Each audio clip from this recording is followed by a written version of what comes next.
Mga kababayan, miminsan ko lang po makikita o miminsan lang nating mapapansin na mabibigat ang pananalita at pagpapahayag na ginagawa ni Manong Governor Chavit Singson. No?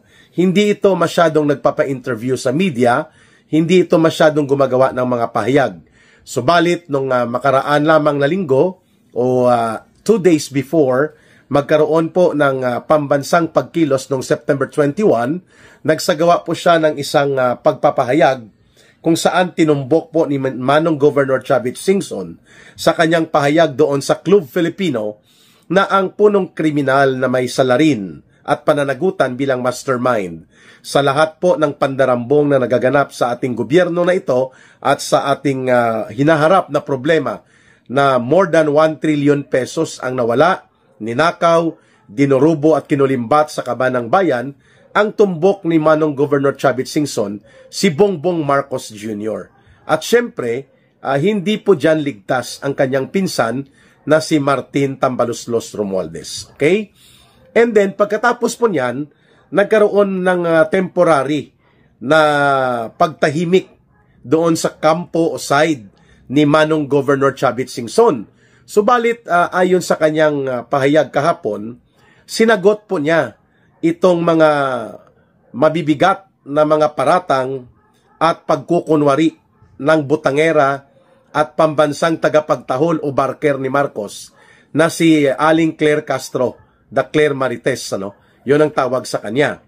At nang manggaling sa pilgrimage sa Rome, si Manong Governor Chavit Singson, nagpahayag siya sa social media interview na sinasabi niya na itong si Aling Claire Marites ay isang malinaw na halimbawa ng attack dog o troll ni Marcos na may katawagan na Undersecretary or USEC.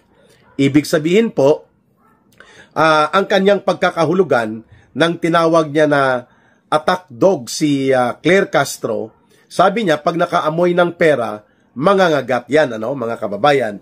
Kung kaya, hindi po maiiwasan na itong si Aling Claire Marites Castro ay talagang pinatotsadahan ni Governor Chavit Singson ng todo-todo. Tinawag po siyang asong ulol o attack dog, na kung saan sinasabi inuulit-ulit ni Governor Chavit Singson na siya ay bayaran. Pag nakaamoy ng pera, tumatahol at nangangagat. Sa kung sino ang gustong ipakagat, ipalapa ng kanyang amo. So, walang respeto na maibibigay ang taong bayan dito sa tinatawag na presidential media officer ni Marcos. She is better known to be ang pambansang tagapagtahol o barker ni Marcos.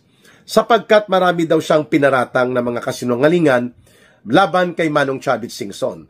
Kaya, hindi na po pinalagpas ni Governor Chavit Singson at talagang minarkahan niya itong si Aling Claire Castro na isang attack dog o asong ulol. Ibig sabihin po, hindi niya nirerespeto ni Manong Chavit Singson kung ano pa man ang katawagan mayroon itong si Claire Castro na nagpapakilalang Undersecretary or USEC dyan sa PCO or Presidential Communications Office. Because this kind of person, itong si Aling Claire Marites, tagapagtahol at barker ni Marcos, doesn't need any definition kung bakit hindi siya nirerespeto ng taong bayan. The way she opens her mouth and nagkakaroon siya ng mga pag-aatake kay former President Rodrigo Duterte, kay Vice President Sara Duterte, paborito niya yan eh.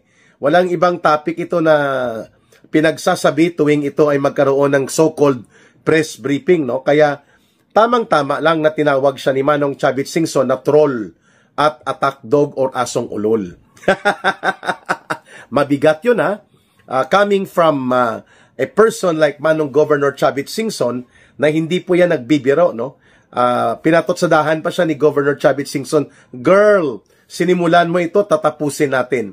May hawak po na mga news clippings si Governor Chavit Singson kung saan ang headline, kanyang binabasa na si Bongbong Marcos Jr. pala ay inakusahan at sinampahan ng reklamo hinggil sa plunder sa halagang 205 million pesos.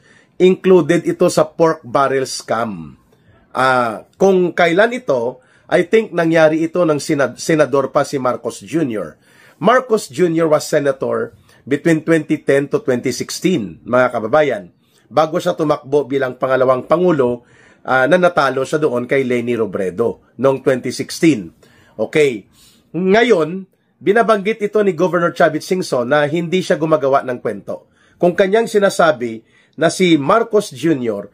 ay na-involved sa pagnanakaw ng kaban ng bayan, plunder, 205 million pesos. Ito yata ang inareglo nila Martin Tambaluslos at ng kanyang asawa ni Marcos Jr. na si Lisa Araneta Marcos. Ito'y involvement ni Marcos noon sa PIDAP na mga iskandalo involving si Janet Lim Napoles.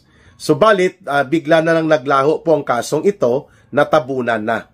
At sa ating pagkakaalam, ito ay isa sa mga binabanggit noon ni Executive Secretary dati ni Marcos na si Vic Rodriguez, na si Bongbong Marcos Jr. ay mayroong mga skeletons in the closet. At isa po yan ang kanyang pagkakadawit ni Marcos Jr. sa pagnanakaw o pangungulimbat sa pundo ng bayan sa pork barrel fund niya bilang senador noong panahon na nasa Senado pa siya, at kasabwat dito ang isang notorious na personalidad na nagngangalang Janet Lim Napoles, the PIDAP Queen. Mga umabot din po ito, no, ang iskandalo na ito, mahigit 10 billion pesos din po ang nawala at dinambong na pera dito. Ngayon ko lang po nakumpirma ito nang inilalantad ni Manong Governor Chavit Singson sa kaniyang paglalahad na mayroon siyang hawak na mga news clippings wherein ipinapakita po doon na si Marcos Jr. had been accused or had been reportedly filed with a case involving plunder in the amount of 205 million pesos. Naglaho lang po ito, no? Kaya totoo itong kwento na hindi siya makapalag sa kanyang asawa kay Lisa Araneta at pati sa mga dilawan kina Paquito Ochoa, yung dating Executive Secretary ni Noynoy Aquino, and even dito kay Martin Tambaluslos na pinsan niya, sapagkat ito ang umaariglo at ito ang nagkamada kung bakit biglang naglaho na tabunan po ang iskandalo na kinasasangkutan ni Marcos Jr. hinggil sa 205 million pesos plunder complaints against him.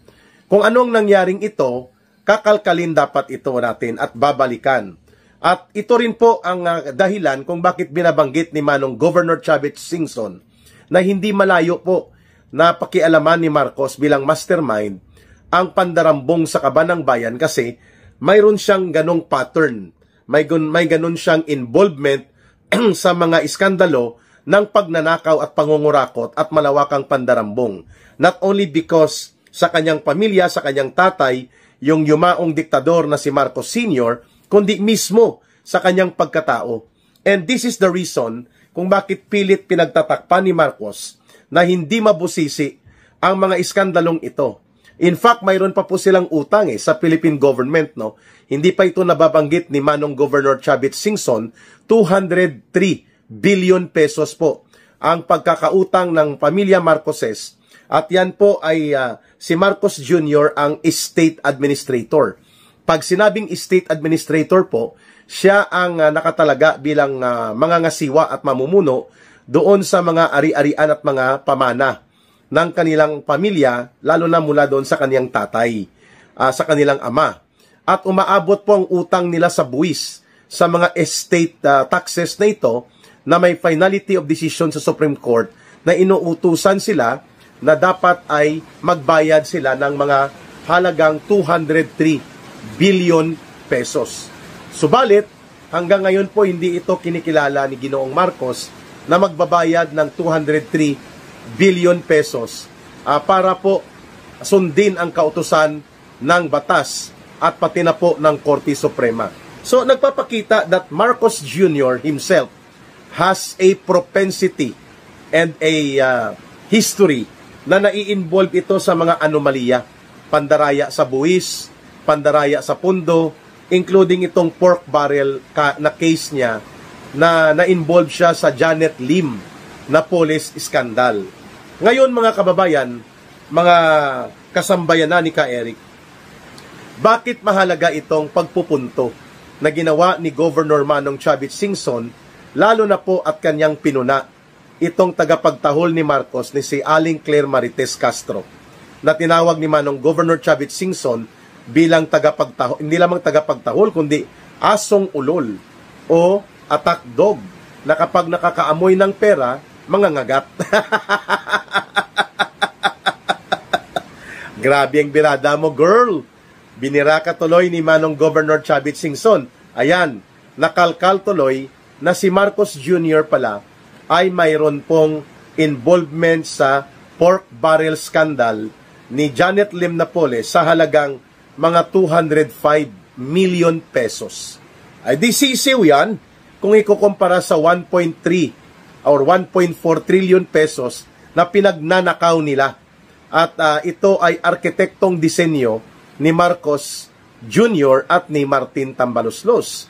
So, chicken pa, no? Chicken feed pa itong pagnanakaw na ito.